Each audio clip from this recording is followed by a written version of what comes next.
All right, Operation Ribeye continues. After a full 25 minutes on the first side, I flipped it, and actually you can see that the caramelization, the acrylamide is at a minimum. I think this one might. Oh, and the aroma when I was cooking it the first time and moving it around, the oil around and stuff, it's. Oh, and by the way, I should mention I did actually lower the heat a little bit. I got the heat back to about what it was on the first one. And I'll do this stuff regularly throughout the be sure and get it. Actually, I can tell that the steak is already absorbed. I'm quite sure is already absorbed. Oh, about a tablespoonful of coconut oil. That seems to be the secret to the aroma coming off this thing a little while ago was just I wanted to eat it right then, just almost raw. It was awesome. So we're 25 minutes in, a little more, 28. I'll do 20 minutes on this side.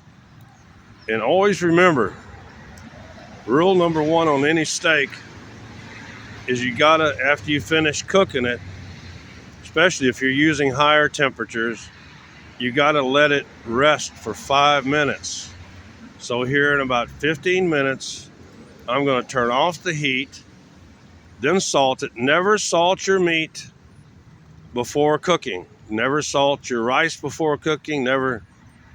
Salt is usually always the last thing. I'll turn off the heat. I'll salt it well. And then I will wait 5 minutes. And then I will go to town on it. That will actually, that 5 minutes will also allow the au jus, the juice from the beef, to mix with that coconut oil, which I'll dredge the beef in because it's not all fat. And trust me, I'm going to eat that fat too. So far, it's looking like this could be as good as the last one, the first one in this pan. The first decent Black Angus ribeye done in virgin coconut oil. And so that's actually what it's looking like. The last one was just a little bit larger, the browning spot, the caramelization, and that includes a little acrylamide in there, which is, this one's a little less, which actually tells me, especially for the time that I spent cooking it, means I'm actually doing better.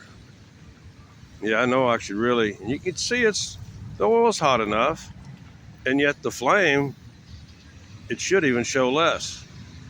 Yeah, it looks real bright, but actually that's a very low flame. From my end, you can barely see it. The camera picks up that blue better than the naked eye.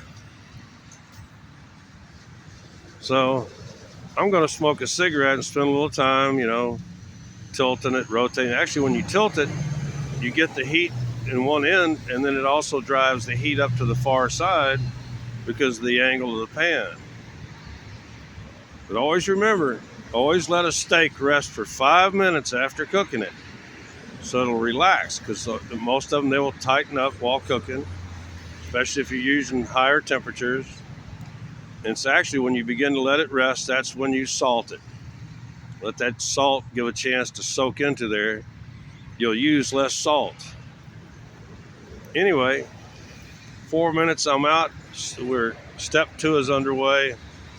Operation Ribeye looks like it's going to be a success. I like how the moisture is making the fog. That's not burning oil. That's moisture mixing. After a rain, most people don't know that it goes from 100% humidity down to often 5% or less. The air gets real dry. That's exactly what I did last time. Well, it was in the morning, and the air was real dry. I did catch it. Whoa, that little flame up. I just put my fire out. That's what happens when you get distracted. Hang on a second here. Got to restart this. I'm gonna let you go right now because I got to stay focused on the next minute or so. Oh yeah.